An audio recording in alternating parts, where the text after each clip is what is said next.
Nosso 1 minuto musical começou hoje com uma obra chamada Polichinelo, que é em Fá sustenido menor, de Sergei Rachmaninoff, Opus 3, número 4, quer dizer, uma das obras que ele compôs ainda quando era bastante jovem. Aí é tocado pelo próprio Sergei Rachmaninoff, que foi um dos primeiros grandes pianistas do mundo a usufruir das gravações que estavam ainda em seus primórdios, né? E, bom, Rachmaninoff foi talvez o pianista mais importante do mundo na primeira metade do século XX, russo, né? E que depois seria, digamos, igualado e até suplantado por um outro russo, aliás, ucraniano, né? Que foi o Vladimir Horowitz, né? Bom, vamos aí à nossa análise de hoje. Eu acabo de assistir um vídeo do Leonardo de Moura Russo, que apesar do sobrenome ele não é russo, né? Aliás, russo, aí no caso como sobrenome, é uma palavra italiana, né? Significa vermelho, né? Russo. E o fato é que o Leonardo sempre traz ideias novas, né? Ele é muito estudioso, analista de geopolítica, assim, que eu recomendo muito. E ele está, depois de vários meses aí, que ele estava fora aí das redes, ele está voltando aí. Inclusive, ele está fazendo ali uma análise sobre a Índia e o papel da Índia nos BRICS, o papel da Índia na Ásia, nas relações com os Estados Unidos, no canal Nova Roma, que eu indico muito a vocês também, que sigam este canal. Está lá o Lucas Leiroz, o Machado, e trazem assim convidados de peso, né, como é o caso do Leonardo, né?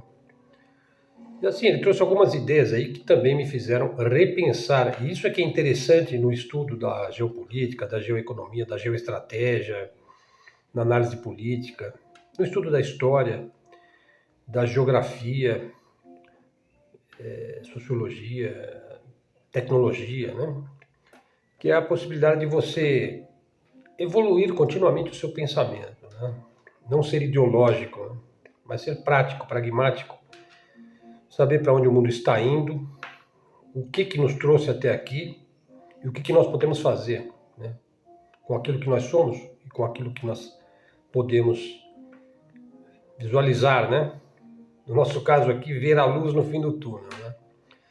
Mas, por exemplo, um ponto que ele aborda ali, que eu fiz muitas críticas aí ao Donald Trump e tenho feito reiteradamente, mas o fato é que, veja, ele acha que é correta a política de Donald Trump de tirar os Estados Unidos do mundo. E talvez seja isso mesmo, né? Porque é isso mesmo que o Trump parece estar fazendo, de uma maneira assim um pouco atabalhoada.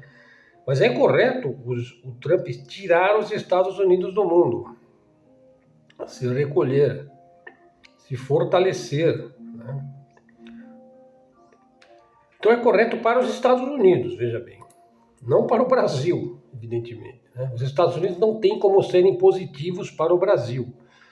Eu tenho dito isso aqui reiteradamente no canal e nesse ponto eu continuo acreditando nisso. Os Estados Unidos não têm mais como fazer investimentos na América Latina ou no Brasil, né? Ele vai tentar explorar ao máximo o que ele puder tirar de nós.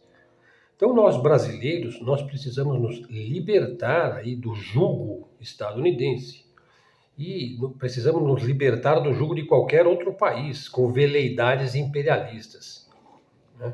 Que não é, tenho insistido, não é o modo operandus, né, da China, né? A China não trabalha no sentido imperialista ao modo americano. Ao modo comercial, sim, mas ao modo político, militar, ela não tem nenhuma veleidade de domínio, de dominar a soberania dos países. Muito pelo contrário, ela respeita a soberania dos outros países, né? Os Estados Unidos não respeitam. Então nós temos de ser muito inteligentes nas relações internacionais, né? Estamos lidando aí com um país imperialista, né? E que não admite igualdade em hipótese alguma, né? Um outro ponto positivo aí para o Trump é a tendência já observada por vários analistas de criar um limbo entre os dois poderosos partidos, né, os democratas e os republicanos, visando a uma união partidária, talvez aí no médio prazo. Um unipartidarismo nos Estados Unidos levaria ou poderia levar a um capitalismo de Estado, né? Talvez de uma maneira mais implícita aí, porque de certa forma os Estados Unidos são as suas corporações industriais, só que corporações essas que são globalistas, que o Trump quer trazer de volta, né? Quer recolher isso daí dentro dos Estados Unidos. Bom, então veja só, um capitalismo de Estado, claro, inspirado naquilo que pode dar certo nesse século, análogo ao modelo chinês, que é um capitalismo de Estado com finalidades sociais, esse que é o ponto, com características chinesas. Evidentemente que um capitalismo de Estado praticado aí pelos Estados Unidos, talvez numa possível união partidária lá, teria características evidentemente estadunidenses. O grande problema, a meu ver, aí, é a gradativa perda de apoio popular do Donald Trump, né? E o recrudescimento de seu regime, cada vez mais autoritário, como nós temos visto, e os problemas lá em Portland ontem, né? A geopolítica é inexorável aí na descrição objetiva dos fatos e interesses dos blocos, das nações, dos povos. Veja um ponto que eu devo insistir. Todos os países que assumiram uma política subserviente a Washington, determinada aí pela unipolaridade dos Estados Unidos, só tem se ferrado. Podemos até fazer um vídeo aí para dizer quais os países que mais têm se ferrado no mundo por terem sido completamente dominados aí pelo excepcionalismo estadunidense, né? E só tem se ferrado em todos os sentidos, nos últimos anos e mesmo nas últimas décadas, sem exceção. A Europa que eu diga, hein? Antes de todo mundo, porque o padrão de vida excelente dos europeus, conquistado ao longo aí de décadas e séculos de imperialismo, né, de exploração de outros povos, veja, esse bem-estar social aí maravilhoso aí dos europeus, não é que está chegando ao fim, ele está caindo. Isso aí demora para chegar ao fim, né? Ele está caindo lentamente, né? Aumento dos preços, o aluguel fica mais caro, o teu cartão de crédito aumenta e a sua dívida, você começa a ter problemas nas ruas, né, por causa dos imigrantes, dos muçulmanos, né, dos turcos, né, dos argelinos, né, porque você inundou o seu país com mão de obra barata, né, de colônias que você explorou no passado, né, e agora você não sabe o que fazer com tanto imigrante, né. Agora, você também não quer fazer o trabalho sujo, né? O trabalho penoso, né? Você não quer limpar bueiro, limpar privada, né? Coisa que o imigrante faz. Mas assim, hoje muitos imigrantes também na Europa já não trabalham, né? Já estão beneficiados aí, né, pelo welfare state. Então esse welfare state ele vai, na medida que ele vai diminuindo, porque a Europa agora tem que investir em armas, né, para manter uma guerra que ela não tinha obrigação nenhuma de manter se ela fosse inteligente. Acontece que a Europa ela é dominada pelos Estados Unidos Estão entendendo? Então ela tende a perder aí em todos os sentidos. O combustível fica mais caro, o gás fica mais caro, a energia elétrica fica mais cara. Inclusive a Europa está indo para um caminho de reestatizar muitas privatizações que foram feitas aí no bojo do neoliberalismo, da Thatcher, né, e do Ronald Reagan, hein, que é uma das grandes causas aí da, da crise pela qual passa o Ocidente, é o próprio neoliberalismo, né? Então, assim, para ser um grande país, o Brasil precisa se afastar dos Estados Unidos. Se afastar de um modo inteligente, né? Sem se tornar um alvo, né? Tá entendendo? Nós precisamos criar indústrias locais aqui no Brasil, regionais e nacionais. Veja a Amazônia brasileira, por exemplo. Que agora vai ter aí a COP30, que parece que vai ser no Pará. Eu fiz um vídeo sobre esse tema ontem, né? A Amazônia brasileira deve ser libertada aí do jugo das ONGs. Essas ONGs, elas têm que, assim, do dia para a noite, o governo federal deveria estabelecer aí, ó, para você ficar aqui no Brasil, você vai ter que pagar um aluguel aí 10 vezes mais caro, né? Tem que sufocar essas ONGs para que elas saiam do Brasil. O Brasil precisa fazer valer sua soberania sobre a floresta amazônica.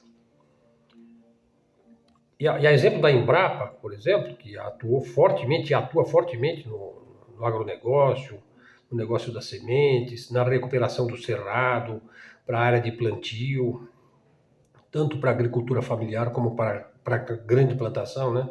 O Brasil precisa estudar meios de manter permanentemente a vegetação primária. Não se trata de fazer vegetação secundária numa área que foi degradada. Não, você tem que recuperar para que se torne vegetação primária, a original, a vegetação originária.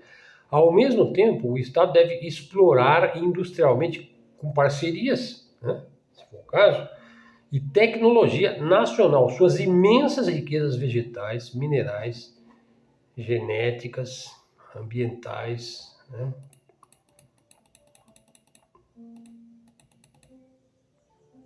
Veja aí, um amigo meu falou o seguinte, ó, ele comentou nesse post, ó, ele falou, precisa tirar a esquerda e mandar todos para a Venezuela. Quer dizer, não tem nada a ver com o assunto da Amazônia, né? Mas tem gente que só raciocina em termos de Tico contra o Teco. Só raciocina nesses termos, da esquerda contra a direita. Aliás, ontem teve um excelente debate entre o Breno Altman e o deputado, como é que é o nome dele? É um que é policial, não é Levitsky, não sei exatamente o nome dele, assim, mas ele levou uma surra do Breno, assim, que é uma coisa assim, que é até divertido, né? A aula que ele tomou do Breno Altman, né? Que aliás é um grande intelectual, né? Veja, eu não tenho nada contra a Venezuela, nada. Para mim é um país hispano-latino da América do Sul. Só por isso eu já o considero como um país irmão do Brasil, né? Independentemente do que possa, da crítica que possa ser feita à Venezuela. Todos os países podem receber críticas, né? Mas, a princípio, o Brasil sempre praticou uma política de boa vizinhança aqui na América do Sul e que sempre deu certo, graças a Deus. Quanto à esquerda, veja, eu não sou contra a esquerda, eu sou contra a esquerda woke.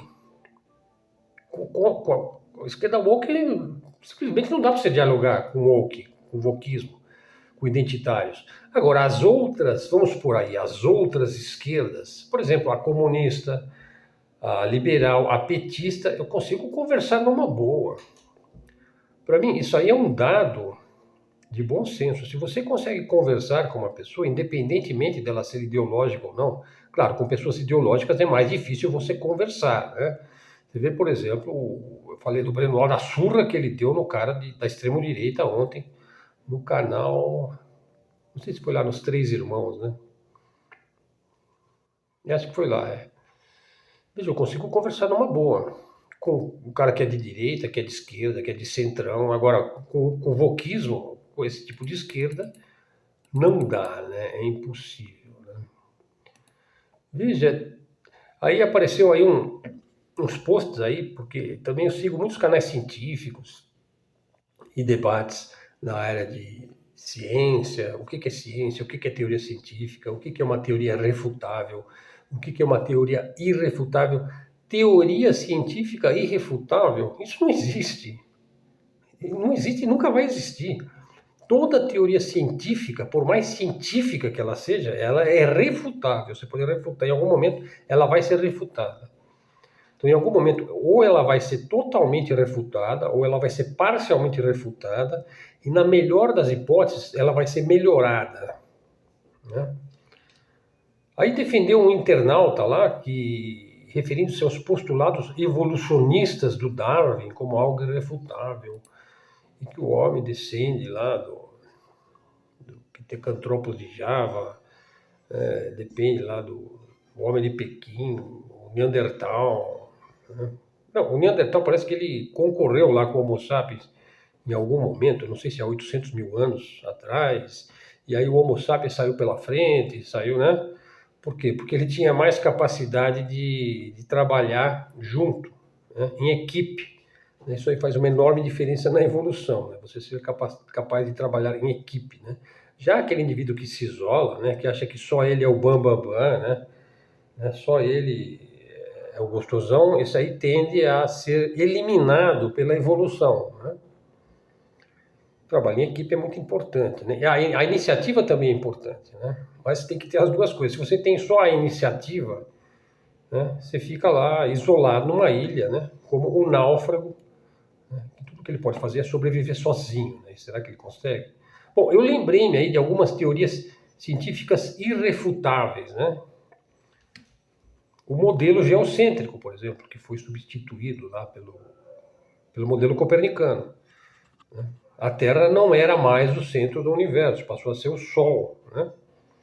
E agora se diz que o Sol também não é o centro do universo, né? O Sol gira em torno de uma constelação, que seria supostamente aí a constelação do Sagitário.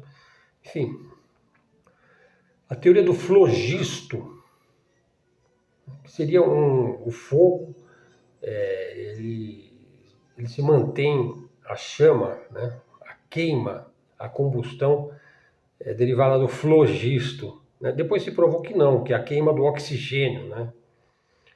Geração espontânea. Por exemplo, a vida surgiria espontaneamente, né, de alguns vermes aí num material em decomposição, né?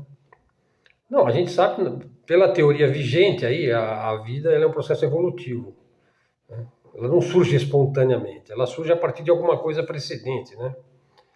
E várias outras teorias, né? Por exemplo, o éter luminífero, né? Também foi refutado. O universo estático de Einstein, né? Em algum momento, o Einstein pregou que o universo ele era estático, parado, né? Depois foi contestado, foi refutado e se mostrou numa nova teoria científica. E o próprio Einstein admitiu, né, que o universo estaria em expansão, né? A frenologia, a teoria da tábula rasa, os canais de Marte, o planeta Vulcano, todas as teorias que caíram por terra, né? Até mesmo as teorias mecanicistas de Isaac Newton, as leis da mecânica, as famosíssimas, e que continua valendo, né? Mas, no entanto, elas foram parcialmente refutadas em certas condições, né?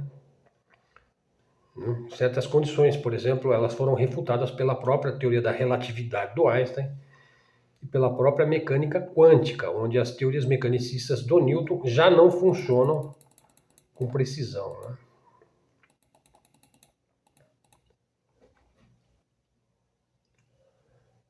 Veja, daí alguém disse que nesse embate que teve ontem do Breno, deixa eu ver se eu encontro o nome aqui do cara com quem ele debateu. Vocês certamente conhecem. Deixa eu só procurar aqui.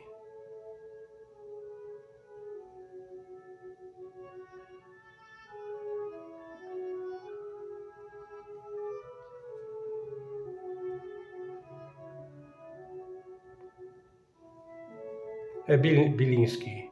Não, é deputado Paulo Bilinski. Aliás, o camarada comissário, que é um canal que eu gosto bastante das análises do camarada comissário. Ele lançou um que ele transmitiu agora há pouco, chama Breno Altman humilha o deputado Paulo Bilinski, que é um defensor das SS nazistas, né? Uma coisa triste realmente, né? Paulo Bilinski. Bom, e daí então, né, falou que lá na época do regime militar teve mais de 100 assaltos, e houve a morte de um embaixador do Reino Unido, não houve, né?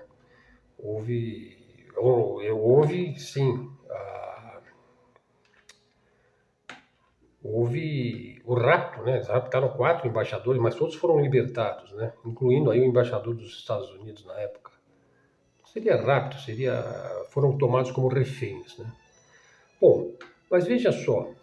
Então nós tivemos lá guerrilha urbana, guerrilha rural, você sabe aí da ação do Marighella, né? Que é um herói da esquerda brasileira, ou digamos daquela esquerda raiz, né? Daquela esquerda que tinha sangue nas veias, né? Não naturalmente dessa esquerda woke, liberal, esquerda caviar, né? Isso daí tudo é uma tragédia, né? Eu falo que então que tinha guerrilha urbana e rural, que foi travada contra a ditadura militar. Ditadura militar que foi enfiada aqui pelos interesses de Washington, né? Inclusive com ação, né? Ação aí, covert actions da CIA, né? Aí eu digo o seguinte, meu amigo, se eu tivesse lá, eu queria ter lutado contra a ditadura, né? Eu não ia estar do lado do DOI-CODE torturando jornalista, não, eu ia estar lutando contra o DOI-CODE, contra o DOPS, eu queria estar do lado certo, né? Do lado de quem está sendo oprimido. Mas eu era um fedelho, né? Eu era uma criança lá na década de 70, né? E 60. Contudo, veja, eu admiro o Geisel, né? Para mim, foi o melhor presidente daquele período. Um verdadeiro nacionalista, peitou os Yankees, né? Só por isso daí ele já devia ser melhor estudado. Inclusive se aproximou do mundo socialista, a ponto de enviar tropas brasileiras para Angola, né? Eu acho que ele trouxe muito proveito para o Brasil, o Geisel, né? Depois vem um quinta coluna, né? Cujo neto, que é um estelionatário, né? Conspira aí contra o Brasil. Bom, o resto vocês já sabem, né?